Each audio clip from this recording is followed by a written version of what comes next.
practical thing, but the hardest thing that has been for me is reading the word. And like not just like reading it to seek something for myself and like just to get fed, but to like be in communion and like understand God and like his nature, who he is, and how he operates, how he moves. And like just get to know him and like his will too. And just also just talking to him, like just praying out of the sincerity of your heart, just talking to him and telling him what's up, telling him what you like with what's up with you, and just be honest with him. So we can make the intro first. Let's get into it. Hi guys, Okay. it's a new day. Nothing but clouds and it's dark in my heart, but it feels like a cold night. So Matthew 7:7 says, "Ask and it shall be given to you. Seek and you shall find. Knock and it shall be opened." I advise people who are seeking God to use that verse as a prayer to Him, because it's one of those verses that remind me of when I first was starting to seek God. I didn't really know much about the Bible, but that was a verse that I kind of knew.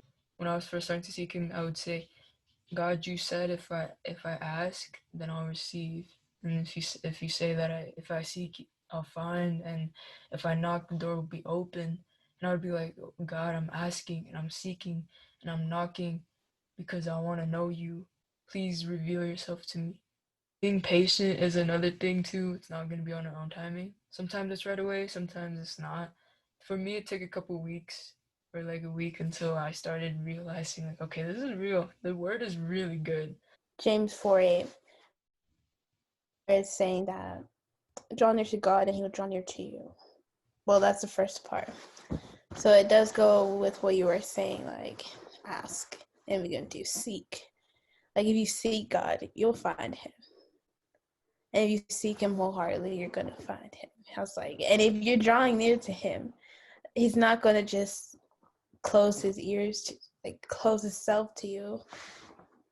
He's like, draw near to me and I'll draw near to you. The practical thing, but the hardest thing that has been for me is reading the word. And like not just like reading it to seek something for myself and like just to get fed, but to like be in communion and like understand God and like his nature, who he is, and how he operates, how he moves. And like just get to know him and like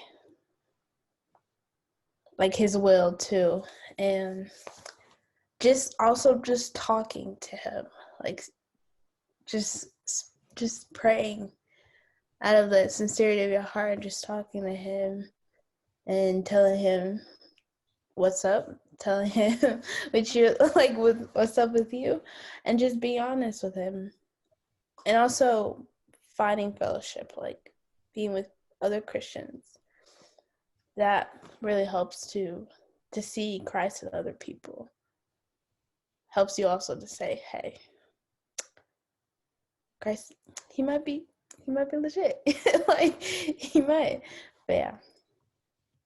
Yeah, and with fellowship, especially in these past couple weeks or month, I never really understood why it was so important until now. Especially when the one fellowship thing we go to, how they're explaining how when we come together, like we all kind of we share Christ with one another, and God speaks through us. God encourages us all together.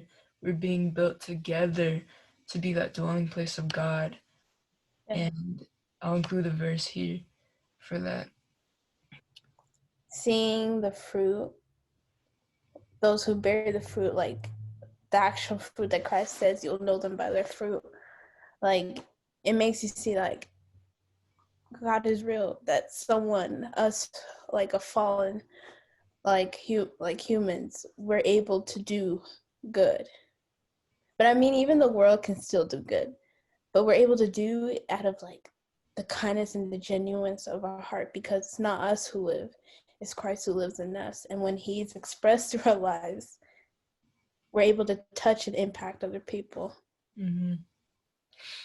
But I think like even like in Matthew 7:7, like where it's talking about it, like Jesus says in 11, if you then who are evil know how to give good gifts to your children, how much more will the Father who is in heaven give good things to those who ask him?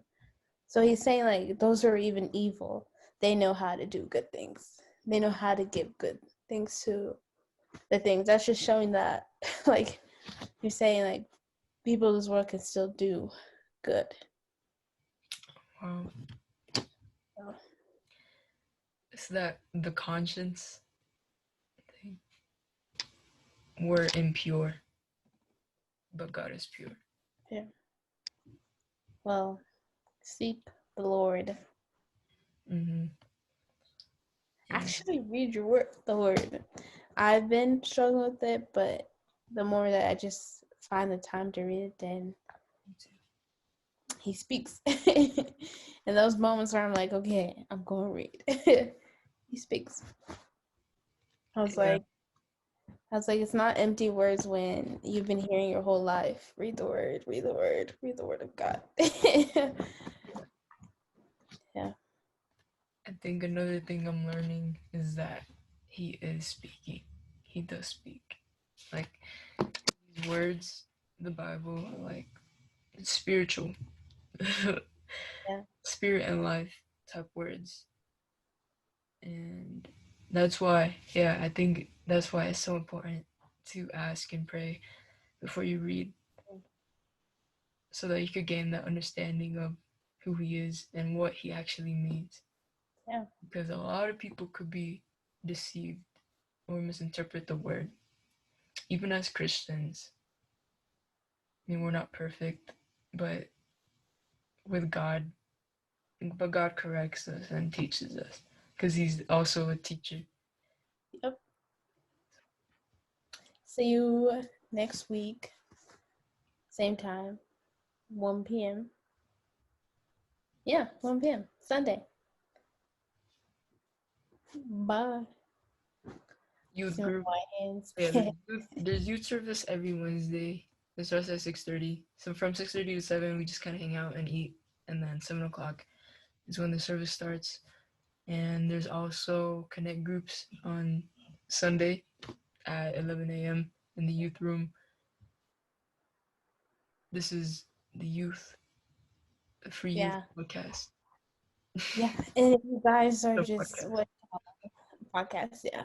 And if you guys are just looking for people to talk to, we're here. There's a lot of people in the youth that are willing to fellowship with you. We just want to fellowship with everyone. Right. Okay. Bye.